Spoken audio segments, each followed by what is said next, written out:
Yes, David. Well, Detroit hasn't been the only place where it's kind of quiet in free agency. It's been quiet in Dallas.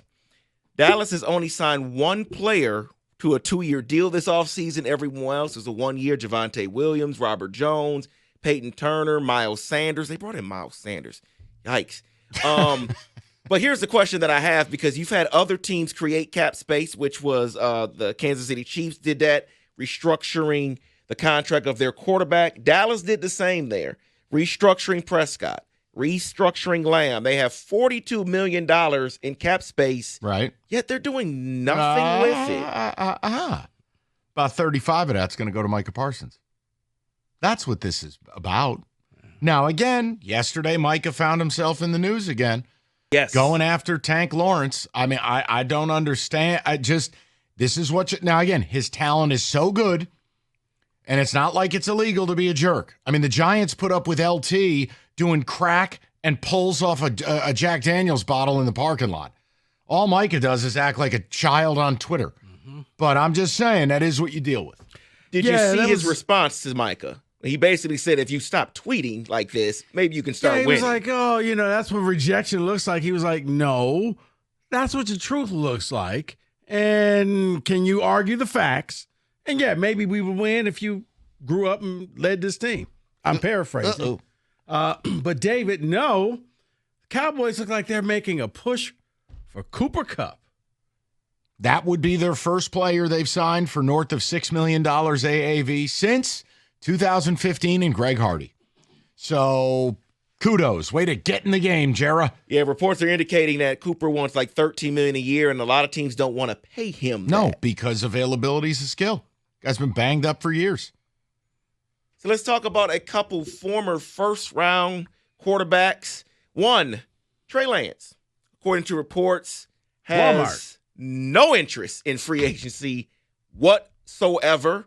And then we can Can't play the sport for $400, Alex. I mean, it just, look. They manufactured 3 games right before the draft. He benefited from COVID and the whole pandemic, and you really couldn't see anything that he did. Yeah. And, yeah. Okay. And I also think, you know what? It coincides with the 2020 Major League Baseball draft, where it's the worst top 10 in history. And players couldn't have a year of development because of the pandemic. I think there's a correlation there. I do. The entire draft that year was just like, okay, it was all based off of previous games, and you really couldn't go out there and kick the tires. So, sorry, David, but yeah, he benefited. He did benefit, and the other quarterback is Kenny Pickett, who was traded to Cleveland. He has, quote, said in his press conference that he sees himself as QB1 in Cleveland. My question for you is, can he actually revive his career in Cleveland? Wait, is this a serious question? It is a serious question. So I'm going to give it some serious thought. I'm not. Okay. That's ridiculous. No. I tried. Yeah, wait, good for you. No, David, absolutely not. I'm trying to be nice to the kid, former Steeler. I'm older and wiser, Mike, so I'm trying to be nicer. No, it's Cleveland. Thank you for coming to the right conclusion. It is Cleveland, and let's talk about Myles Garrett, because he had his press conference.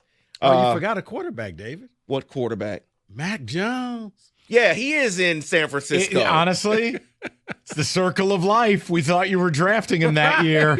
The Mac attack is back. They took Trey Lance instead of Mac Jones, and now he's there. So, yeah, things aren't going well. Go ahead. Myles Garrett spoke at his press conference, and he basically said, admitted to yes, I was frustrated. He says, but with the frustration, with him putting his feelings out there, it allowed them to have a conversation, and they've straightened things out, and they are going on the right path now. Translation. They offered me $5 million more per year than any other non-quarterback's ever been paid in this sport. Mm-hmm. They bribed me. Ted DiBiase came in the room with Virgil holding the briefcase. Every man has a price. Just stop. That's like when Kevin Garnett said it's not all about the money. Really, Kevin? Cut it out. Just stop. If you want to be older and wiser with this take, go ahead. No. I don't need any of that. No, this is what I appreciate when guys step up to the podium at their new team and say, hey, other team paid me money. They paid me a lot more money than the old team. I like my old team. Yeah, and hey, you know what? the Browns came up with a number that I couldn't say no to. I had to make a life choice. So what is one thing we do not do with running backs, Mike? We don't pay them. Well, drafting may be a different thing this year. You got Genty, you got Hampton, you got Caleb Johnson, Travion Henderson, Rashard Smith, Quinshawn Jenkins. I mention this because there are expectations from the NFL that the running back class in 2025 will be generational. I mean, it's fun. And look, is there a bit of a pendulum swing back to the... I'm about to say, the running back is now becoming the hot thing. But I'm still never doing what Rico's team did. Now, I think you draft a running back. Do what the Lions did. That's fine. Draft Bijan Robinson. Also fine. You basically have a parking meter that in 5 seasons, I'm going to give you 1,500 touches. And then I'm going to throw you in the garbage. I'm never paying these guys the $20 million, the $18 million, whatever it's going to take. I'm not doing it.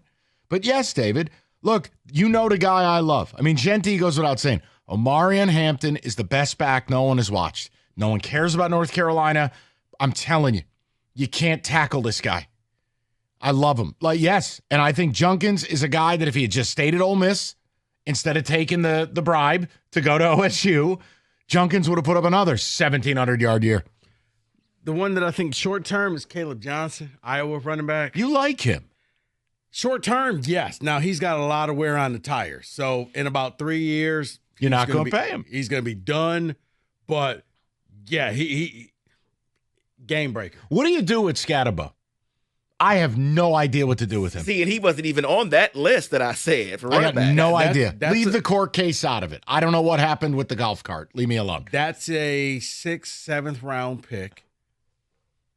Do you want to do a dinner bet? What? He's going to go in the top 3 rounds. Scatterbo? Oh, yeah.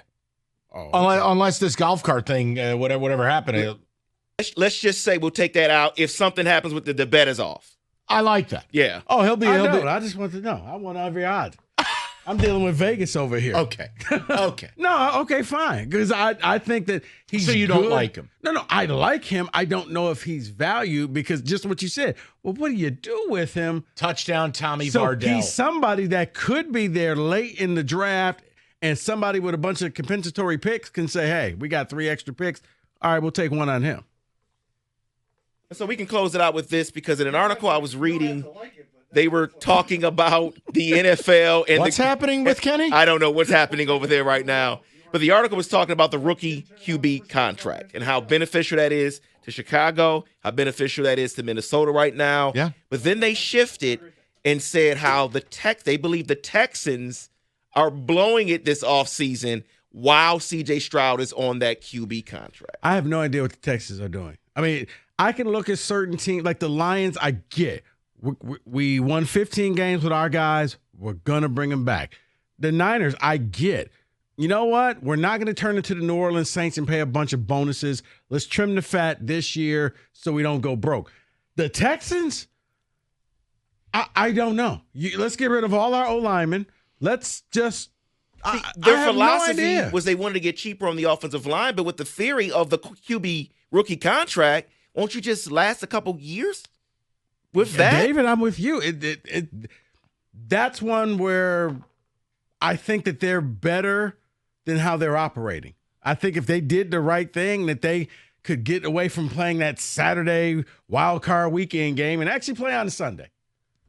Now, they play Saturday every year. Kenny, I'd like to finish the segment with you. Were you just being yelled at on the phone? I was being told we're not talking enough about college basketball, which is what we did for the first part of the show. We just did 45 minutes on it. That's correct. Okay, direct them to the programming hotline. It's 1-800-FU. I agree. And that's pretty much what the conversation had to happen. We just did 45 minutes on it. That is correct. It's called Odyssey.com Rewind. Use the function. Don't yell at Kenny.